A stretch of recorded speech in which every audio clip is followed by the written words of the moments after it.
میں کل لفظ حق عبد بول رہا تھا، یہ درست ہے، مگر اس سے اچھا لفظ ہے حق مصلیان۔ دوسرا حق ہے حق وقت، اور تیسرا ہے حق صلاۃ۔ حق مصلیان یعنی بندوں کا حق تقاضا کرتا ہے اس بات کا کہ نماز ثانی وقت میں پڑھی جائے، تاخیر سے پڑھی جائے، تو جہاں اللہ کے حق کے ساتھ بندوں کا حق متعارض ہوگا وہاں بندوں کا حق مقدم ہوگا اور اول وقت کی فضیلت ثانی وقت کی طرف چلی جائے۔ کیوں؟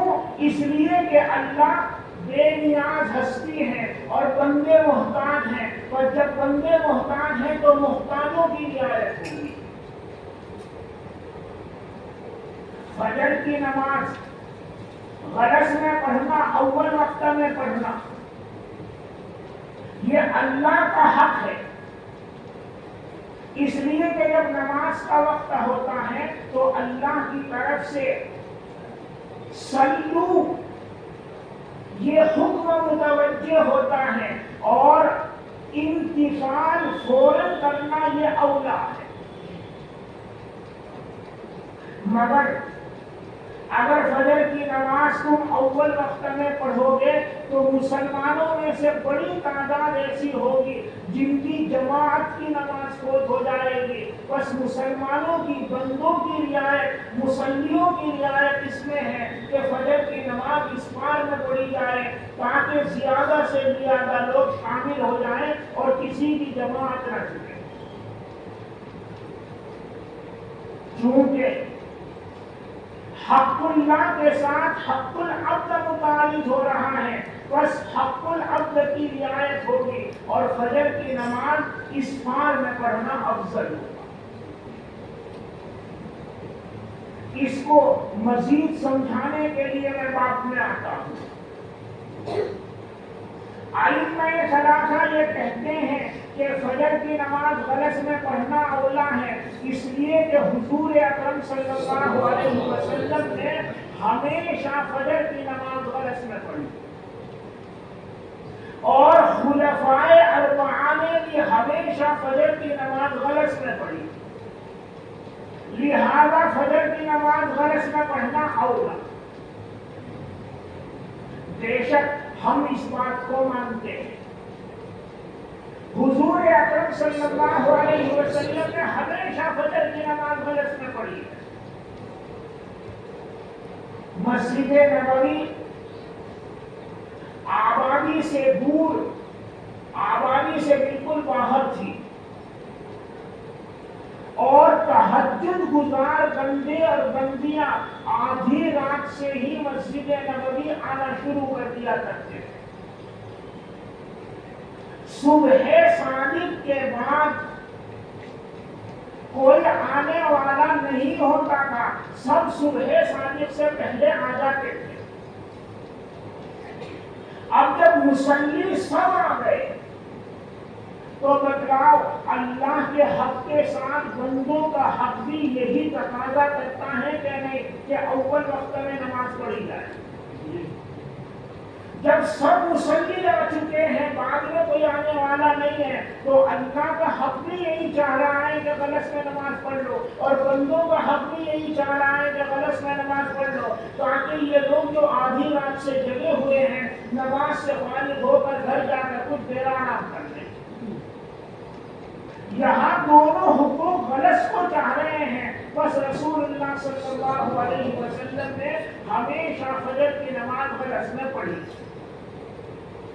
کیونکہ حضور کی حیات مبارکہ میں مسجد نبوی کی جو حالت ہے اور وہاں کے مصلیوں کی جو حالت ہے، وہاں بندوں کا حق بھی اول وقت کو چاہ رہا تھا اور اللہ کا حق بھی اول وقت کو چاہ رہا تھا، اس لیے حضور نے ہمیشہ غلط میں فجر پڑھی۔ اور خلفائے اربعہ کے زمانے میں بھی یہی حالت باقی ہے، بلکہ آج بھی یہی حالت ہے، آج بھی یہی حالت ہے۔ جاؤ مسجد نبوی میں، جاؤ مسجد حرام میں، صبح صادق سے پہلے ہی پوری مسجد کھچاکھچ بھر جاتی ہے، پاؤں رکھنے کی بھی جگہ نہ ہے۔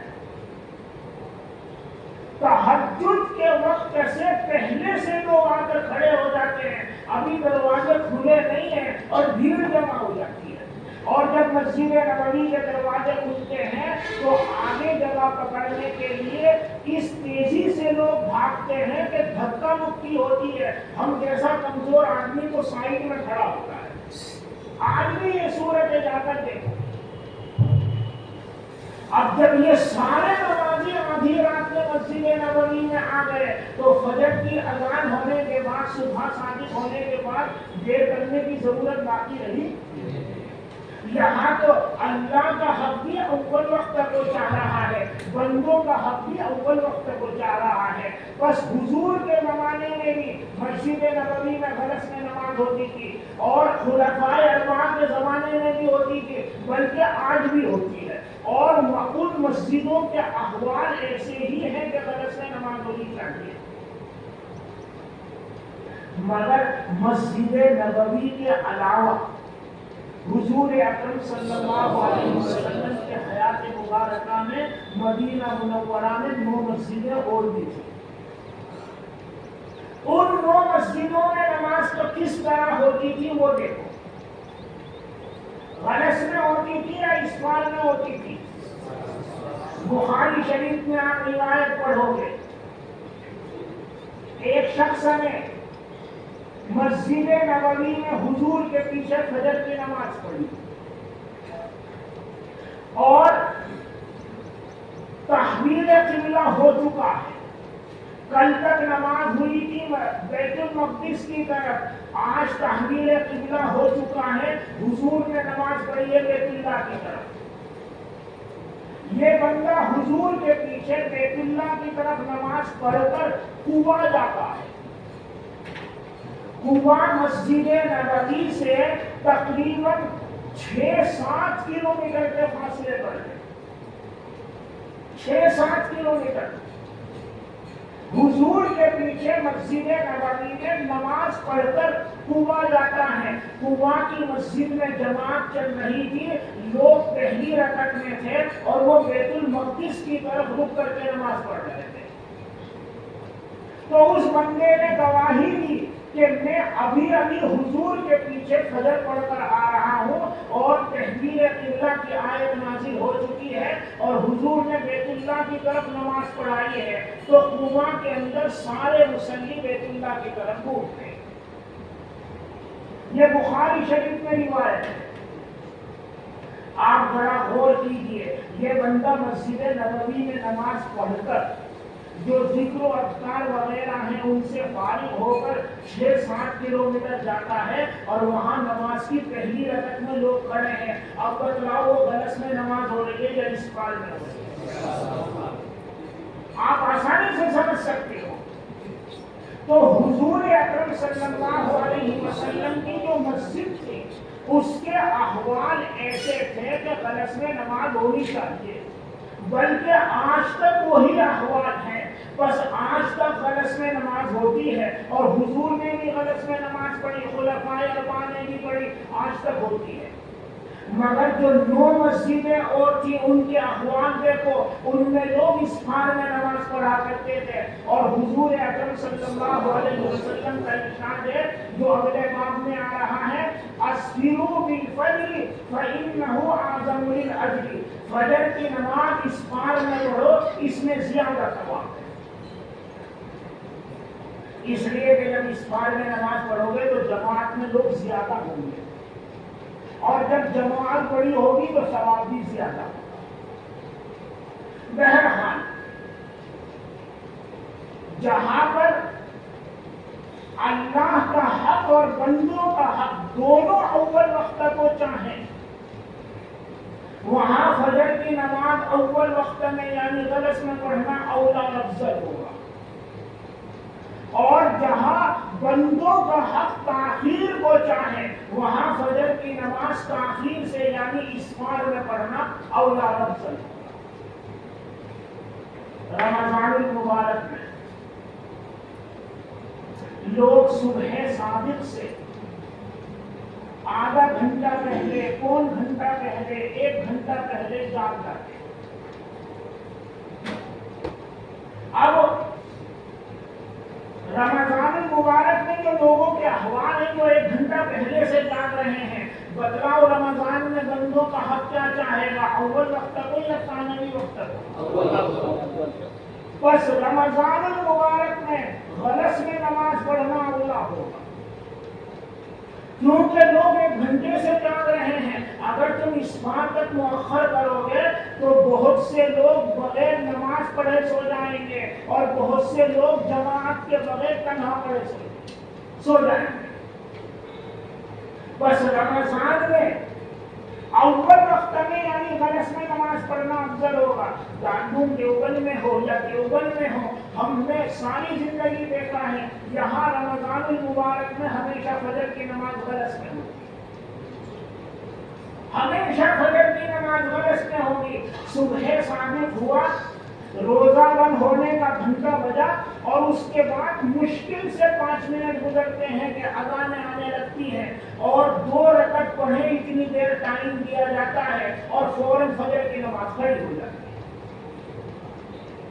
اور باقی 11 مہینوں میں بندوں کے احوال اس پار کو جاتے ہیں، بس باقی 11 مہینوں میں نماز اس پار میں ہوتی ہے۔ آپ حضرات دیکھتے ہیں۔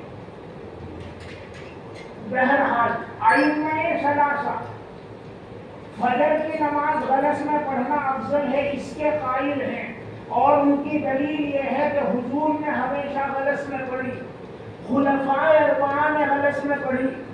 ہم اس کا جواب یہ دیں گے بے شک حضور نے پڑھی، مگر حضور کی مسجد کے جو احوال تھے اس میں بندوں کا حق بھی اور اللہ کا حق بھی اول وقت کو چاہتا تھا، لہذا غلس میں پڑھنا افضل تھا، حضور نے پڑھا۔ مگر دیگر مسجدوں میں دیر سے نماز پڑھی جاتی تھی، اور حضور اکرم صلی اللہ علیہ وسلم نے خود فرمایا ہے کہ اسبروا بالفجر فإنه أعظم للأجر، اس بات میں نماز پڑھو، خوب روشنی کر کے نماز پڑھو، اس صورت میں زیادہ ثواب ملے گا۔ وبه قال حدثنا قتيبة عن مالك بن أنس قال وحدثنا الأنصاري۔ امام ترمذی نے یہ حدیث 2 اساتذہ سے روایت کی ہے، اور دونوں اساتذہ کی روایتوں میں لفظوں کا معمولی فرق ہے، وہ آئے گا۔ قال وحدثنا الانصاري قال حدثنا معن قال حدثنا مالك بن يحيى بن سعيد عن عمرو بن عائشة رضي الله عنها وعنه قالت إن كان رسول الله صلى الله عليه وسلم ليصلي الصبح فينصرف النساء۔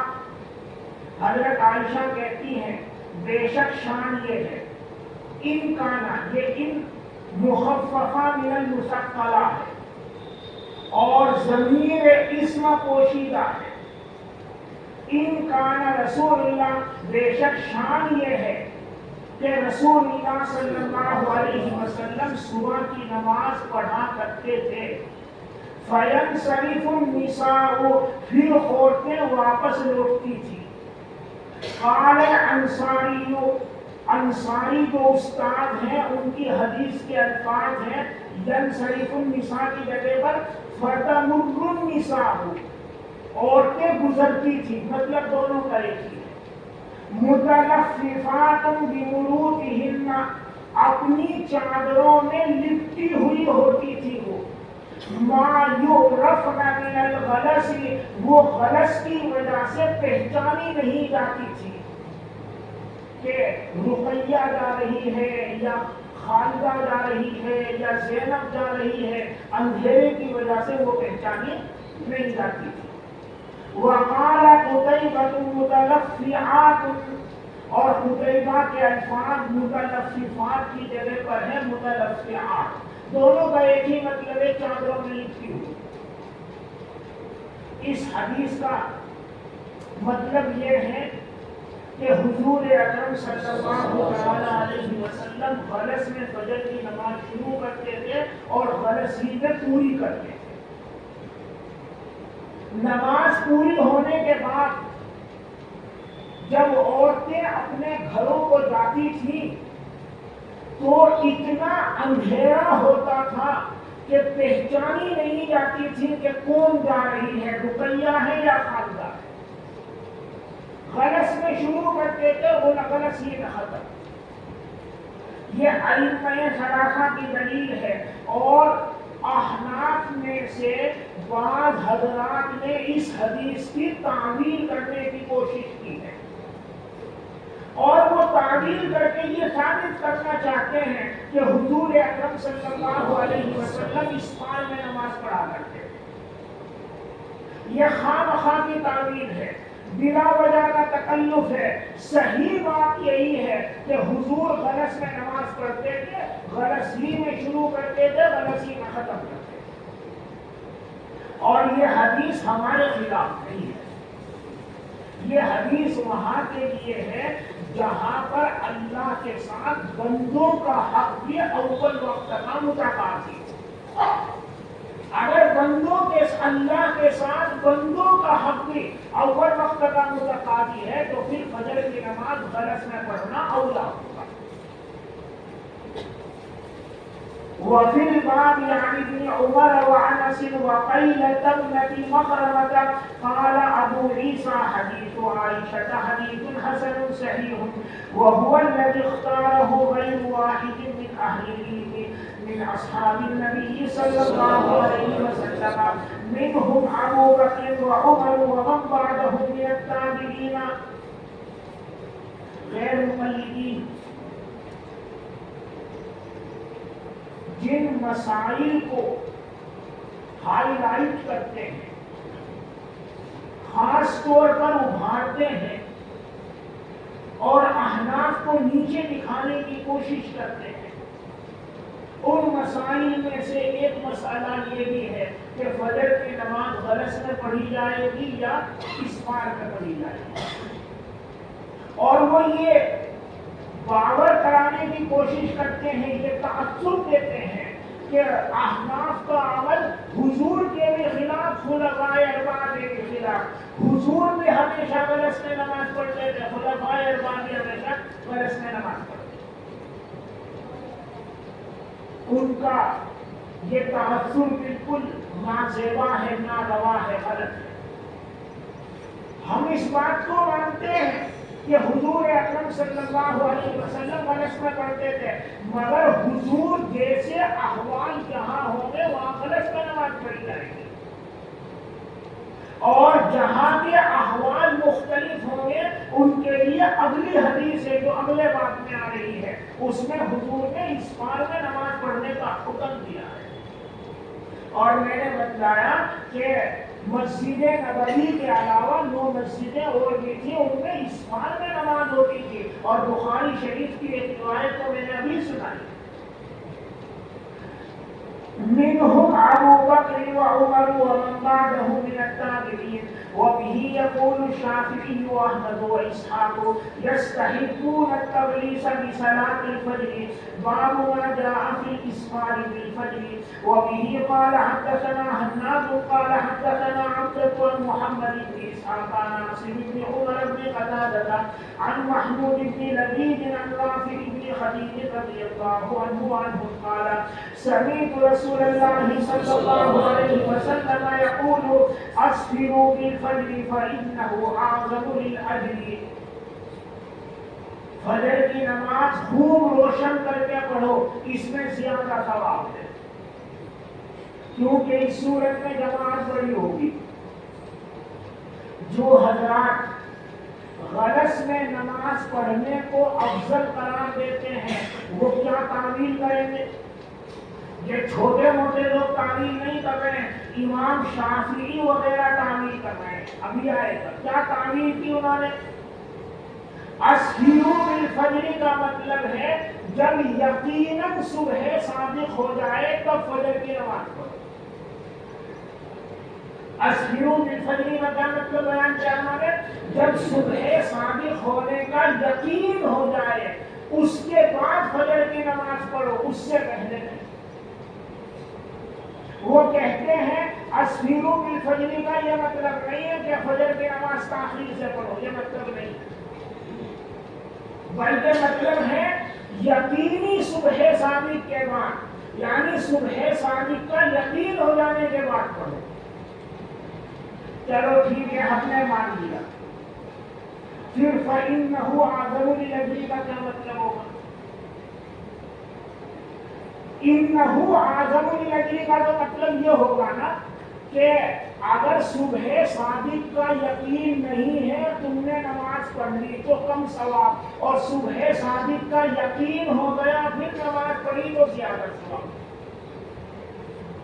یہی مطلب ہوگا نہیں؟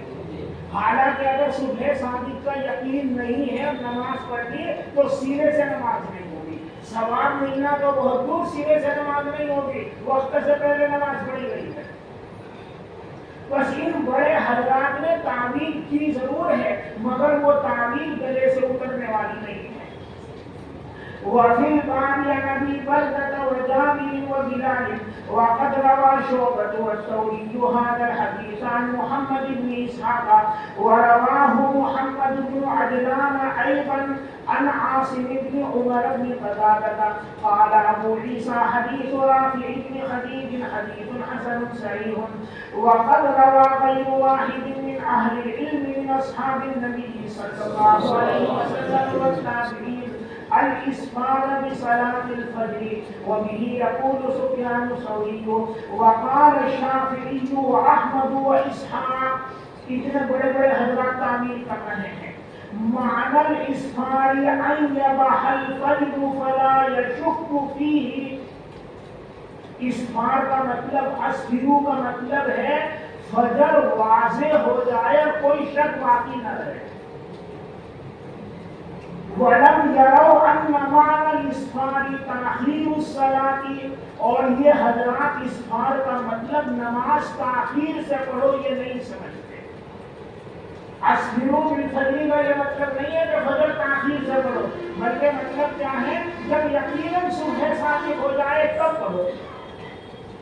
یہ مطلب لوگے تو فَإِنَّهُ أَعْظَمُ لِلَّذِينَ کا کوئی مطلب ہی نہیں رہے گا۔ پھر تو مطلب یہ ہو جائے گا کہ اگر صبح صادق میں شک ہے اور آپ نے نماز پڑھی تو کم ثواب، اور صبح صادق کا یقین ہو گیا اور نماز پڑھی تو زیادہ ثواب۔ حالانکہ پہلی صورت میں یعنی صبح صادق میں شک ہو اور نماز پڑھ لی جائے تو وہ نماز ہی نہیں ہوگی، وہ تو واجب الاعادہ ہوگی۔ باب ما جاء فی التعجیل بالظہر، ظہر کی نماز جلدی پڑھنا۔ گرمیوں میں ظہر کی نماز تاخیر سے پڑھنا افضل ہے، اور سردیوں میں ظہر کی نماز جلدی پڑھنا افضل ہے۔ سردیوں میں زوال کے بعد جلدی سے جلدی پڑھ لینی چاہیے ظہر کی نماز، اور گرمیوں میں ظہر کی نماز تاخیر سے پڑھنی چاہیے۔ سردیوں میں ظہر کی نماز اول وقت میں پڑھنی چاہیے، یعنی جلدی پڑھنی چاہیے۔ اس میں تمام ائمہ کا اتفاق ہے، کسی کا اختلاف نہیں ہے۔ وبه قال حدثنا حناد قال حدثنا وكيع عن سفيان عن حكيم بن جبير عن ابراهيم عن الاسود عن عائشة رضي الله عنها وعنهم قالت ما رأيت احدا كان اشد تعجيلا للظهر من رسول الله صلى الله عليه وسلم ولا من ابي بكر ولا من عمر۔ حضرت عائشہ کہتی ہیں میں نے کسی کو نہیں دیکھا جو ظہر کی نماز زیادہ جلدی پڑھتا ہو حضور کے مقابلے میں یا ابو بکر و عمر کے مقابلے میں۔ یعنی حضرت عائشہ اپنے زمانے کے لوگوں پر تنقید کر رہی ہے۔ وہ یہ کہہ رہے ہیں تم لوگ ظہر کی نماز جتنی تاخیر سے پڑھتے ہو یہ تمہارا طریقہ ٹھیک نہیں ہے۔ حضور اکرم صلی اللہ علیہ وسلم اس سے بہت پہلے ظہر کی نماز پڑھ لیا کرتے تھے، اور حضرت ابو بکر اور حضرت عمر کا بھی یہی طریقہ تھا۔ تم لوگ جو تاخیر سے ظہر پڑھتے ہو تمہارا یہ طریقہ سنت کے خلاف ہے. سنت ہے ظہر کی نماز جلدی پڑھنا. ظاہر ہے حضرت عائشہ صدیقہ رضی اللہ تعالی عنہا یہ بات سردیوں کے ظہر کے بارے میں فرما رہی ہے. گرمیوں کی ظہر اس کے بارے میں تو خود حضور کا ارشاد ہے. ابردوا بالظہر فإن شدۃ الحر من فیح جہنم. گرمیوں میں ظہر کو ٹھنڈا کر کے پڑھو اس لیے کہ گرمی کی زیادتی جہنم کے پھیلاؤ ہونے کی جا ہے. بس اس حدیث کو محمول کیا جائے گا سردیوں کی ظہر پر. چنانچہ بخاری شریف میں حضرت انس رضی اللہ عنہ کی حدیث ہے جو ہمارے یہاں حاشیے میں ہے. حضرت انس سے پوچھا گیا کیف کان رسول اللہ صلی اللہ علیہ وسلم یصلی الظہر. حضور اکرم صلی اللہ علیہ وسلم ظہر کس وقت پڑھا کرتے تھے؟ قال حضرت انس نے کہا کان رسول اللہ صلی اللہ علیہ وسلم اذا اشتد البرد بکر بالصلاة واذا اشتد الحر اورد بالصلاة. کہ حضور صلی اللہ علیہ وسلم جب ٹھنڈی زیادہ ہوتی تو ظہر کی نماز جلدی پڑھتے تھے اور جب گرمی زیادہ ہوتی تو ظہر کی نماز تاخیر سے پڑھتے تھے. اس حدیث میں معاملہ بالکل صاف ستھرا کر دیا گیا ہے کہ حضور جو ظہر جلدی پڑھتے تھے یہ سردیوں کی ظہر ہے. دوسری بات یہ جاننی چاہیے جہاں طالب علم ایک اعتراض کر سکتا ہے. جب حضور اکرم صلی اللہ علیہ وسلم کا عمل موجود ہے تو ابو بکر و عمر کے عمل کے بیان کرنے کی کیا ضرورت ہے؟ یہ جو حضرت عائشہ کہہ رہی ہیں حضور بھی جلدی پڑھتے تھے اور ابو بکر و عمر بھی جلدی پڑھتے تھے. جب حضور کا عمل موجود ہے تو ابو بکر و عمر کے عمل کی ضرورت کیا ہے؟ اس کا جواب یہ ہے جب بھی روایت میں حضور کے عمل کے ساتھ ابو بکر و عمر کا عمل ملایا جائے تو اس طرف اشارہ کیا جاتا ہے کہ حضور کا یہ عمل زندگی کے آخر تک رہا ہے. بات کو سمجھ رہے ہیں؟ یہ بتلانے کے لیے کہ حضور کا یہ عمل زندگی کے آخر تک رہا ہے ابو بکر و عمر کا عمل ملایا جاتا ہے. ابو بکر و عمر بھی جلدی نماز پڑھتے تھے. تمہارا کیا خیال ہے حضرت ابو بکر حضور کے مصلی پر کھڑے ہو کر اور حضرت عمر حضور کے مصلی پر کھڑے ہو کر حضور کا عمل بدل دیں گے یا حضور جیسا کریں گے اس کے مطابق ان کا عمل ہوگا؟ جب ابو بکر جلدی نماز پڑھ رہے ہیں عمر جلدی نماز پڑھ رہے ہیں تو یہ اس بات کی دلیل ہے کہ حضور اکرم صلی اللہ علیہ وسلم بھی بہت جلدی پڑھتے ہیں. بس اس تعبیر کو یاد رکھنے کی ضرورت ہے. جب بھی حضور کے ساتھ ابو بکر و عمر کے عمل کو ملایا جائے تو یہ بتلانا مقصود ہوگا کہ حضور کا یہ عمل حیات مبارکہ کے آخر تک جاری رہا. طحاوی شریف میں صراحتاً سند صحیح کے ساتھ تم یہ پڑھو گے کہ حضرت عمر رضی اللہ تعالیٰ عنہ رفع یدین نہیں کرتے تھے, حضرت عثمان رفع یدین نہیں کرتے تھے. صراحتاً پڑھو گے. اب بتلاؤ حضرت عمر جو حضور کے مصلی پر کھڑے ہو رہے ہیں, حضرت عثمان جو حضور کے مصلی پر کھڑے ہو رہے ہیں, اگر رفع یدین عمل حضور کے آخری حیات تک تھا اور منسوخ نہیں ہوا تھا تو عمر اور عثمان عمل کو بدلتے یا اسی عمل کے مطابق نماز پڑھاتے؟ یہ دونوں روایتیں طحاوی میں موجود ہیں اور صراحت اور سند صحیح کے ساتھ موجود ہیں. حضرت عمر کا اور حضرت عثمان کا حضور کے مصلی پر کھڑے ہو کر نماز پڑھانا اور رفع یدین نہ کرنا اس بات کی واضح دلیل ہے کہ بے شک حضور نے رفع یدین کیا ہے مگر یہ آپ کا آخری عمل نہیں ہے بلکہ پہلا عمل ہے جو منسوخ ہو گیا تھا۔ وفي الباب عن جابر بن عبد الله وخطاب وابي برزة وابن مسعود وزيد بن ثابت وانس وجابر بن سمرة قال ابو عيسى حديث عائشة حديث حسن وهو الذي اختاره اهل العلم من اصحاب النبي صلى الله عليه وسلم ومن بعده. قال علي قال يحيى بن سعيد وقد تكلم شعبة في حكيم بن جبير. یہ جو اوپر روایت آئی حضرت عائشہ کی، اس روایت میں ایک راوی ہے حکیم بن جبیر. شعبہ رحمہ اللہ اس راوی سے خوش نہیں ہے، انہوں نے اس راوی کو ضعیف کر ڈالا. مگر صحیح بات یہ ہے کہ شعبہ رحمہ اللہ کی جرح غلط فہمی کی بنیاد پر ہے، اور حکیم بن جبیر اعلیٰ درجے کے ثقہ راوی ہیں، اور ائمہ جرح و تعدیل نے شعبہ رحمہ اللہ کی جرح کو قبول نہیں کیا. وہ کیا غلط فہمی تھی، کیوں شعبہ نے حکیم بن جبیر پر جرح کی ہے، اس کی ساری تفصیل کتاب الزکات میں آئی. ایک حدیث آئے گی، حضور نے فرمایا کہ جس کے پاس اتنا مال ہو جس سے اس کا کام چل سکے تو اس کے لیے مانگنا درست نہیں ہے.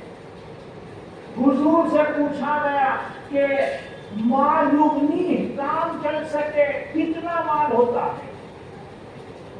تو حضور نے بتایا 50 درہم. تو شعبہ نے کہا 50 درہم تو بہت بڑی رقم ہے،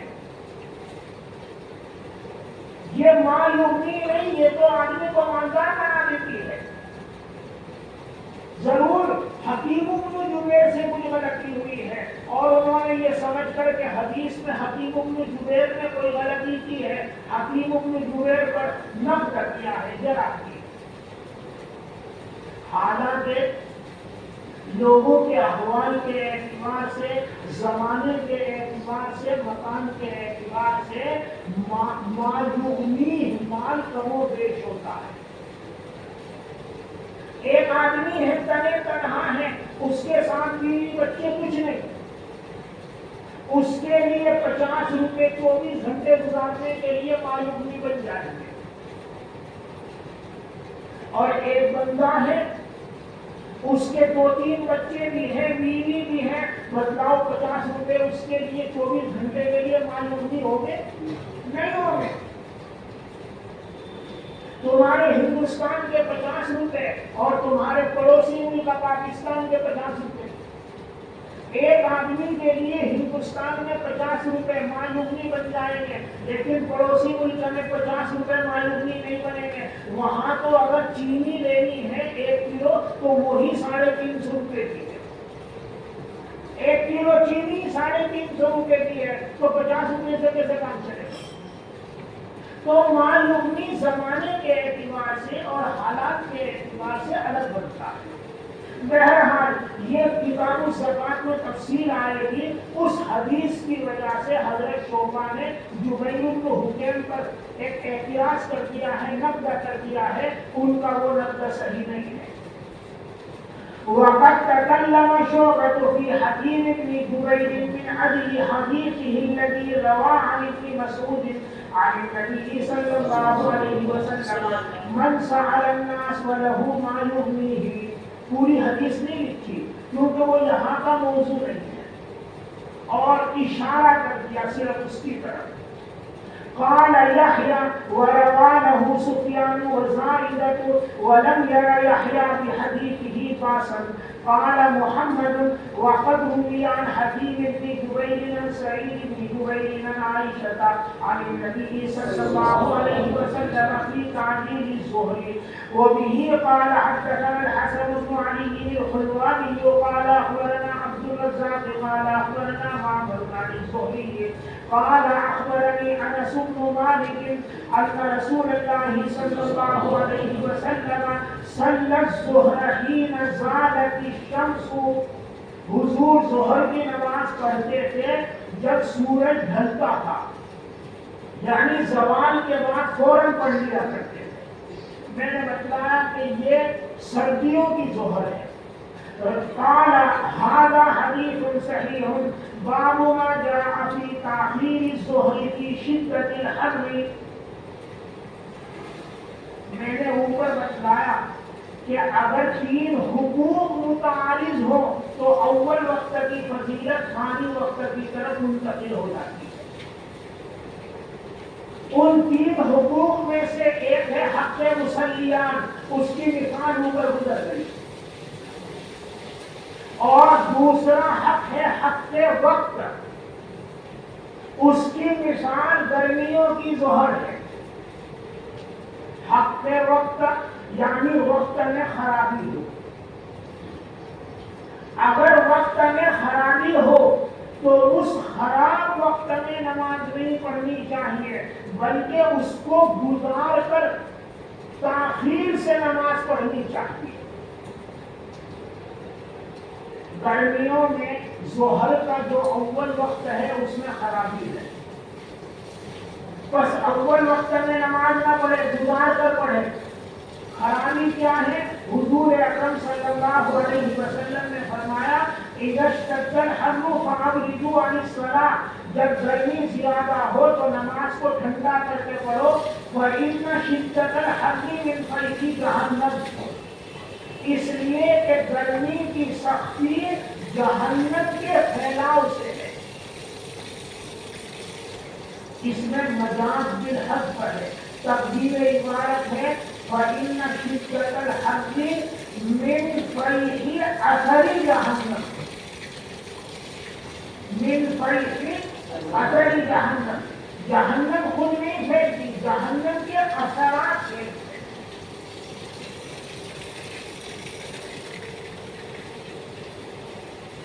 جنت اللہ کی صفت رحمت کا مظہر ہے، اور جہنم اللہ کی صفت غضب کا مظہر ہے. اور گرمیوں میں دوپہر میں اللہ کی صفت غضب کا مظہر جہنم کے اثرات پھیلتے ہیں، یعنی اللہ کا غصہ پھیلتا ہے. اور جس وقت اللہ کا غصہ پھیل رہا ہے وہ وقت صحیح ہے نماز پڑھنے کے لیے یا نامناسب وقت ہے؟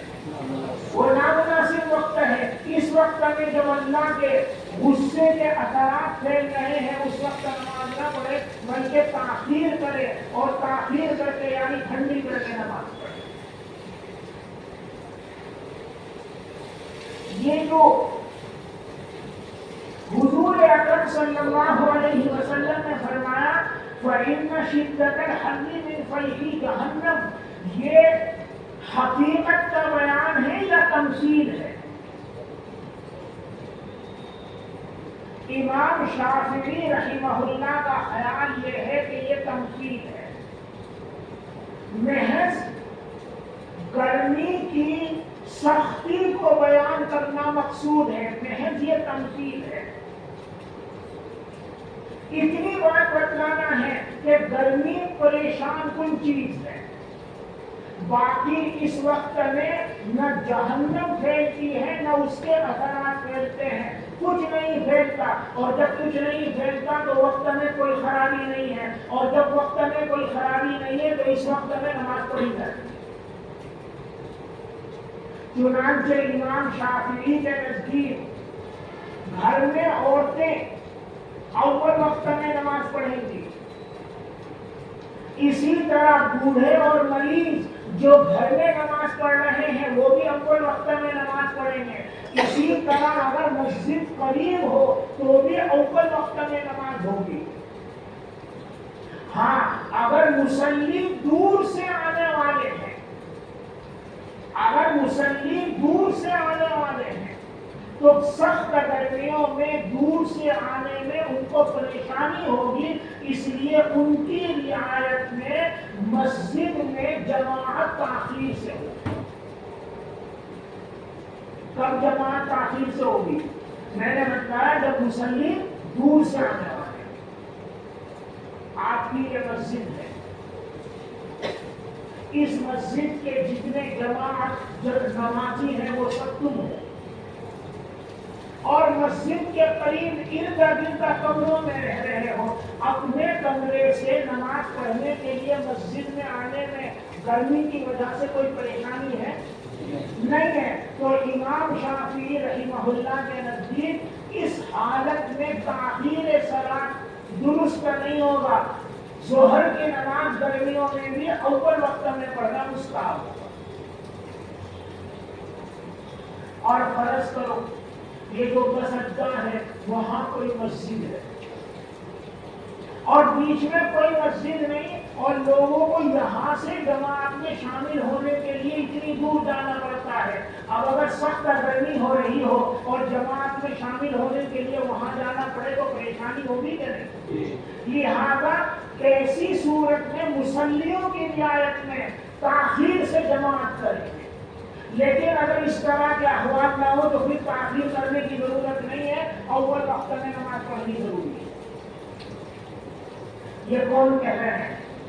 امام شافعی رحمہ اللہ۔ غرض امام شافعی رحمہ اللہ کے نزدیک یہ جو حدیث کے الفاظ ہیں ان شدت الحر من فیح جہنم، یہ محض تمثیل ہے، حقیقت کا بیان نہیں ہے۔ اور اس ٹکڑے کا صرف اتنا ہی مطلب ہے کہ گرمی پریشان کن امر ہے، بس اتنا ہی مطلب ہے۔ بس اس وقت میں نہ جہنم پھیلتی ہے نہ اس کے اثرات پھیلتے ہیں، یعنی وقت میں کوئی خرابی نہیں ہے، لہذا گرمیوں میں بھی ظہر کی نماز اول وقت میں پڑھی جائے گی۔ گھر میں پڑھ رہے ہیں وہ بھی اول وقت میں پڑھیں گے، اور جو قریب مسجد میں پڑھ رہے ہیں وہ بھی اول